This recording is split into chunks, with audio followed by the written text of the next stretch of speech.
Salut à tous et bienvenue dans cette nouvelle vidéo de johandev.co.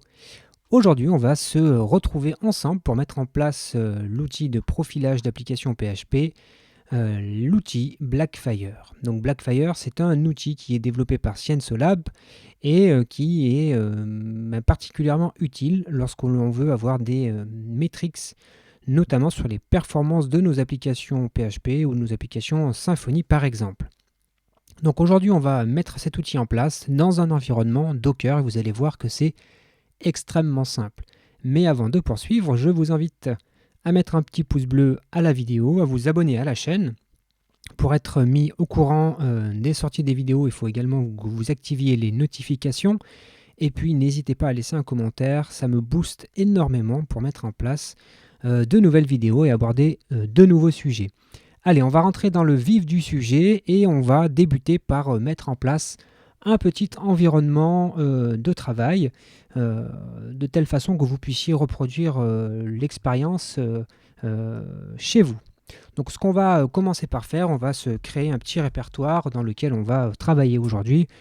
On va l'appeler par exemple Docker Blackfire, très original. Et on va rentrer dans ce répertoire. Décidément, mon clavier me joue des tours. Alors, c'est des Docker Blackfire, on va y arriver. Et ce que l'on va faire, c'est qu'on va récupérer un environnement Docker que l'on avait mis en place ensemble dans une vidéo précédente. Si vous ne l'avez pas vu, bien, je vous invite à la regarder. Si j'y pense, je mettrai d'ailleurs le lien dans la description de cette vidéo. Donc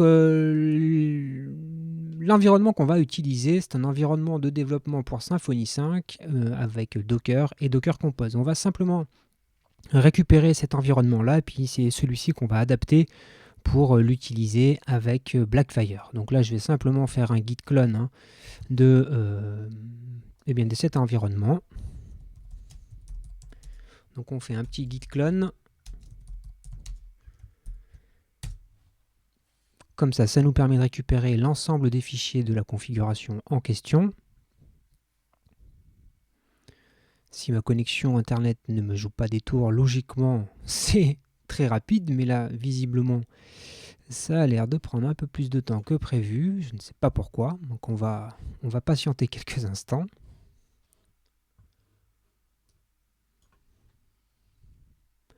Voilà, c'est fait, donc ça a été un petit peu long, mais ça a fini par fonctionner. Alors comme le nom du dépôt est très long, je vous propose qu'on renomme ce très long nom de répertoire dans un nom un petit peu plus court. Ça sera un peu plus facile.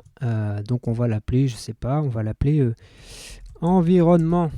Voilà, et on va rentrer dans ce répertoire qui contient bien l'environnement de développement qu'on avait précédemment mis en place. Donc pour ceux qui ne le connaissent pas, on va ouvrir le Docker Compose pour voir ce qu'il y avait dans cet environnement qu'on vient de récupérer. Il y a une base de données, il y a un PHPMyAdmin, il y a MailDev et il y a, et c'est ça qui va nous intéresser surtout, un conteneur avec Apache et PHP.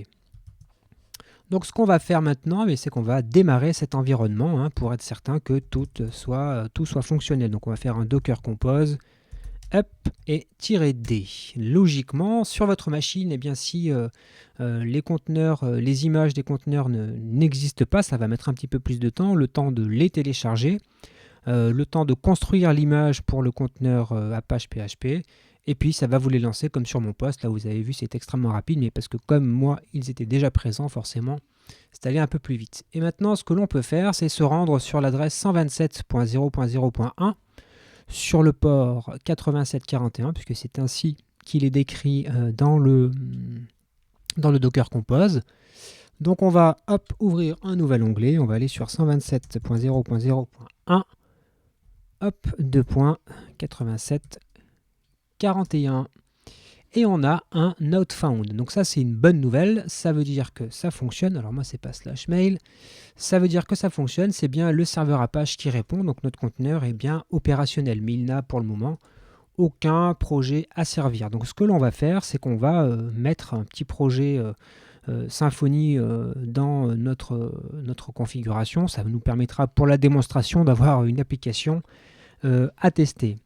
L'application qu'on va utiliser pour la démonstration, c'est un dépôt qui s'appelle Symfony Demo, qui est mis à notre disposition et qui nous permet de tester, enfin en tout cas d'avoir récupéré un projet Symfony, déjà avec un certain nombre de choses qui sont mises en place, donc ça permet de tester rapidement sans avoir à développer quoi que ce soit. En tout cas, aujourd'hui, c'est le but.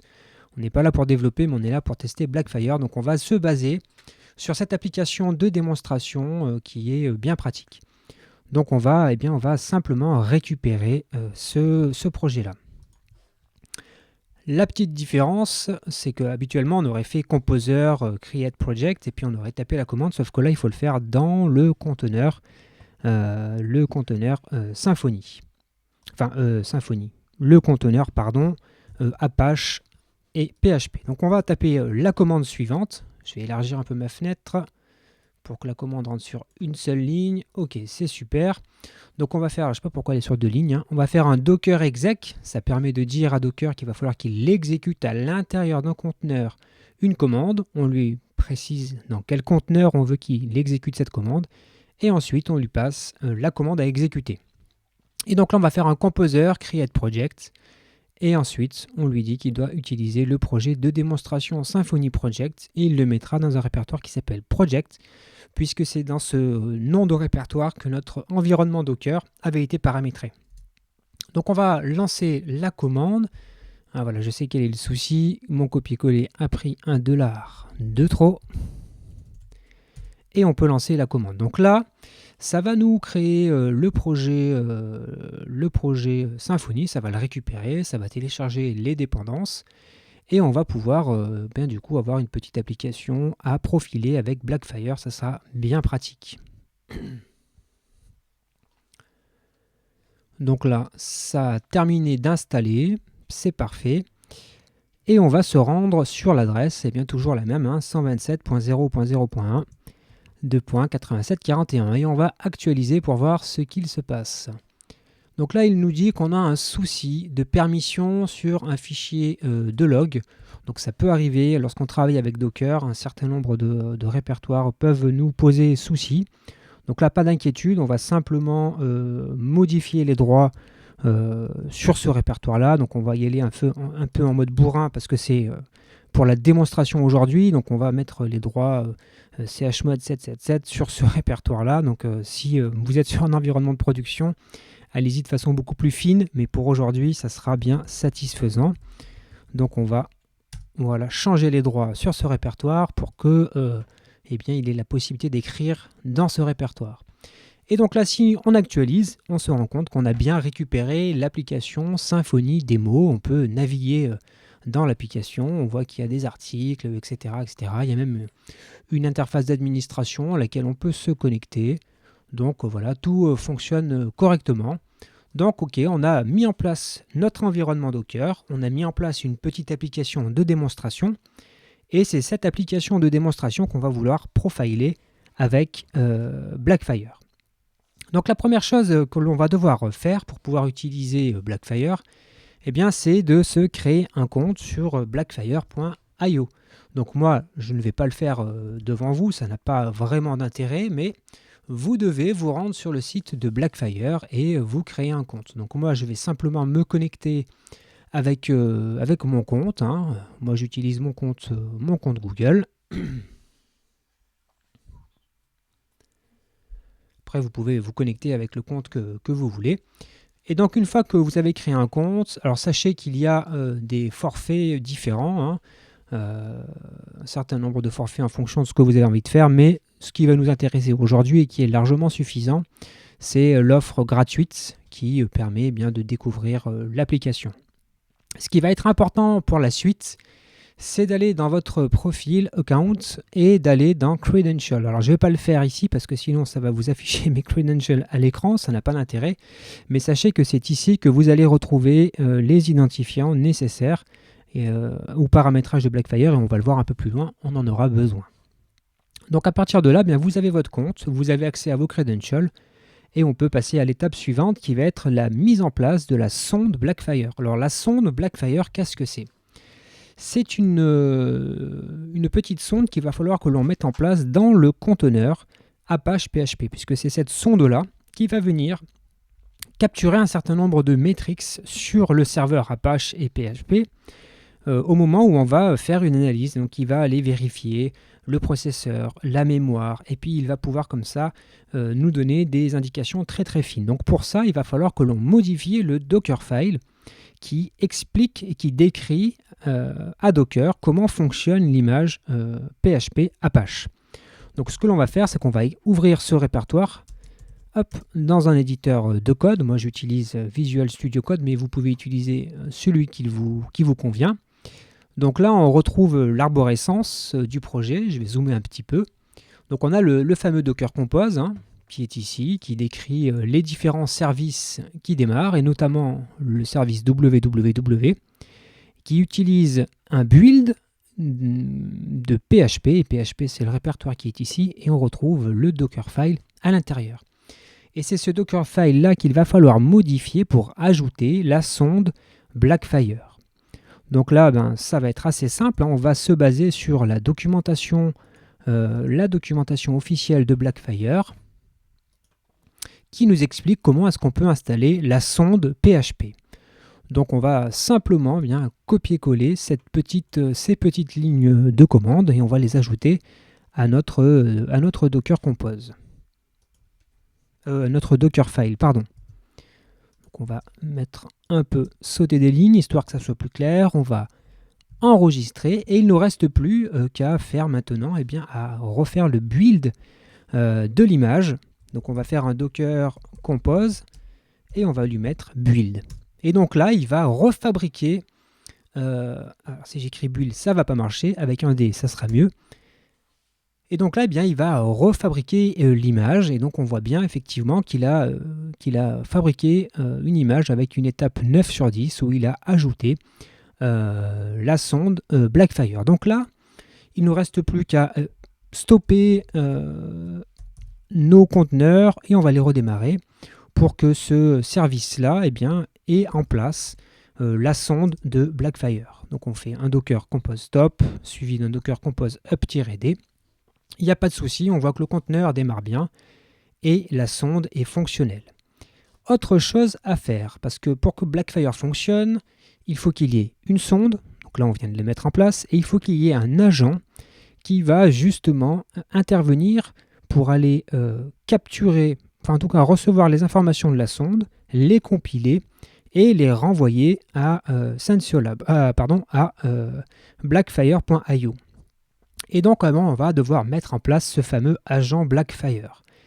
Et vous vous en doutez, on va être très très simple, on va aller regarder la documentation de Blackfire, et notamment de Blackfire avec Docker, et la magie, il nous propose directement un petit service qui nous permet d'utiliser un service Docker, une image Docker qui va faire qui va jouer le rôle de ce fameux agent. Donc on va copier-coller ce service et on va l'ajouter à notre Docker Compose.